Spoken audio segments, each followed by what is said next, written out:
now when we turn on those three layers, we'll see that we're getting closer to a channel that we can use. So the first thing to do after finishing the blocking off is to merge these layers and create a channel from them. So again, what I do is I'm going to make a copy of them so I can go back to them if I need to. New group from layers. I'm going to duplicate that layer, turn off the background one and merge the group, and then we have a single layer that we can work with. Before making a channel from it, I'm going to just get rid of a few areas that we could do with clarifying, and to do that we can duplicate this layer and multiply the top one, and as you can see, immediately some of the areas of fine detail start to disappear, but so does some of the background that we don't want. So what we want to do is find a compromise between these, losing the background, losing the foreground, that we can live with. So I'm going to knock the opacity of the top layer down. I'm going to adjust it until I'm happy. Okay, so I'm going to merge those layers. I'm going to select all, copy, click on the channels palette, click create new channel, and then paste in the layer that we've just created.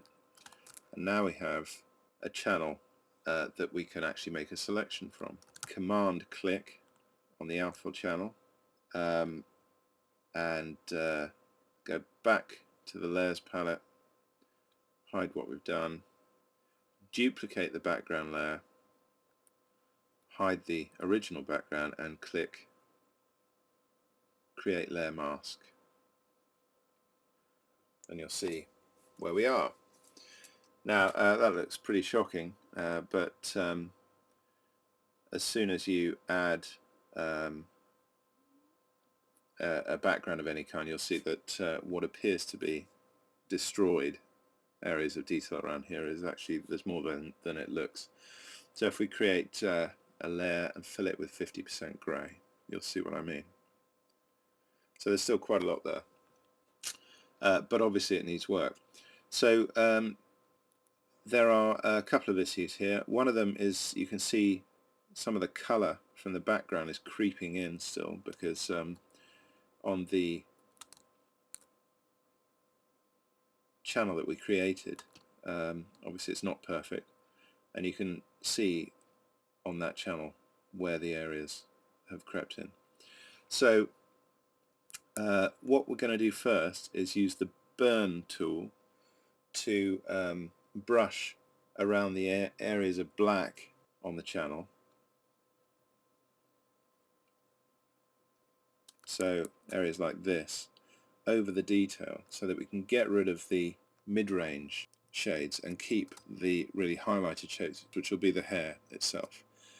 So if we select the burn tool, and then up here under by range on the options palette, select mid-tones and reduce the exposure to about 50%. Now just quickly so I can demonstrate, if you now brush, just enlarge the brush a little bit, directly onto the channel, you can see how it gets rid of the areas of grey but keeps the lighter areas, which are the hair. If I was to select highlights, then it would do more damage to the foreground as well. But instead of working on the channel directly, what I want to do is work on the layer mask so I can actually see the result in the actual image. And to do that, we're going to click on the layers palette, and with the image layer active, I'm going to click on the layer mask and burn directly onto that, and that way you can actually see the results coming through on the image itself.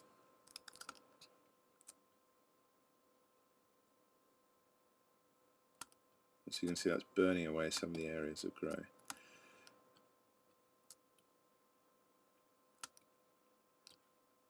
Now what I'm going to do is come back to the burn tool in a minute, because what it will do is if some of the hairs aren't as well defined as they should be, they might be sacrificed in this process. So what I'm going to do before that is use the dodge tool, and the dodge tool is we're going to work on the areas of light with the dodge tool, and this time we're going to work on the highlights. We're going to keep the exposure at 100%, and very quickly I'll demonstrate in the channels palette. If we use that here, you can see that it's keeping areas of detail without bringing back the darkened background.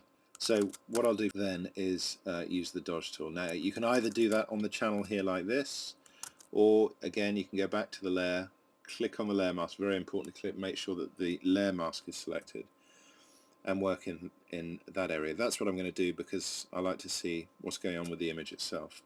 So I'm just going to paint some of this detail back in using the dodge tool and come back to the burn tool in a minute. As you can see, that's really quite magically bringing back a lot of this hair and some of the background.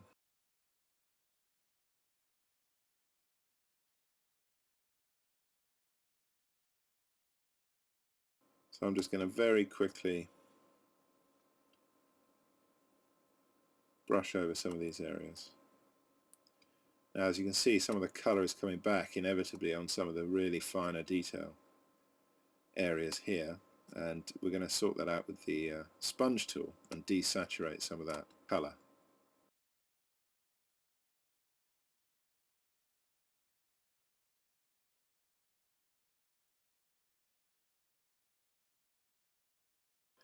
So the next thing is to work with the burn tool again.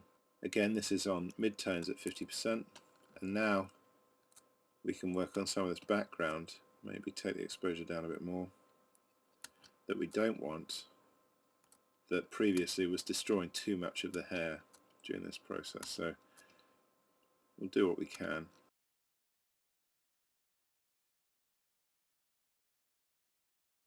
Okay. Now normally I'd spend much more time, but I think this gives a good idea as to how to go about working on the edges. So once you're happy with the result created by the dodge and burn tools, we're going to work with the sponge tool, and this is going to help us get rid of areas of colour that have crept in from the background. So select desaturate in the options palette next to mode, keep the flow at 100%.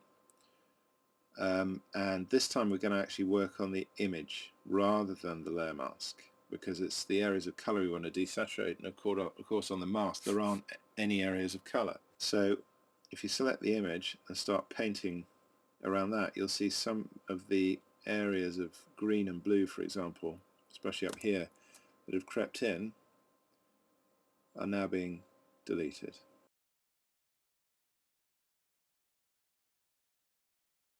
And there we are. So as I said, there are areas that could do with a bit more work, and you can those really show up when you turn off this background. You'll see, for example, there are hairs here that have been deleted. So if you did want to bring some of this back in, because we've been working non-destructively, we can actually paint this back in here like this, and then work on it again to get a better result. So we can paint this back in and then go back to using the dodge and burn to get rid of the detail we want to get rid of, and the sponge tool to get rid of the areas of colour we don't want.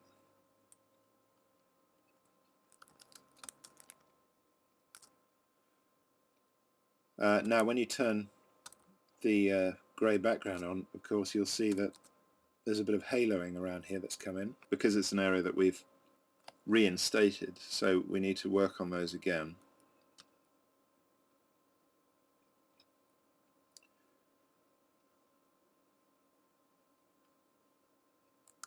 Using the dodge and burn tools. In this case I might need to go back to the channel itself. use the burn tool.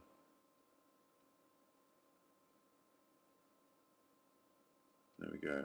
So that's spared that little bit of hair a bit better than the previous method. We'll see how that comes out in the next stage. So the next step will be to bring in a new background. And I've got a couple of backgrounds that I'm going to try out. One's quite dark and one is sort of a mid-toned. First of all, the dark background, I'm just going to drag that in or place it on a new layer, put the layer behind the image. I'm pretty happy with that result, considering the fairly broad stroke nature of the way I've worked on it. But around the edges you can see areas of haloing. It doesn't fit in perfectly. So what I do at this stage is I duplicate the working layer. For now, turn off the top one, select the lower one and select multiply, and that multiplies the image into the background. Obviously it gets rid of all areas of light, but the dark areas more realistically blend into the background. Now if you turn on the front one, select the layer mask, select all and delete, then select a paintbrush, make it quite large and quite soft. You can start to paint in areas of light, going too close to the edges, like this. And in that way, as you can see, it much more realistically blends into the background. All this haloing around the edges has completely gone. That fits in really quite nicely. I'm glad we did that extra work on this tuft of hair here, because that really works well. So really there's not much more to be done on this one. But now if we wanted to try it on a different layer, a lighter layer for example, you may well find out that it works perfectly well without too much alteration. Let's just enlarge that background, and there you go. That works equally well, I think. So that is another way of extracting an image from a background and placing it on another. Thanks very much for watching, and if you'd like to find out any more information, go to graphicdesignemployment.com. Thanks very much.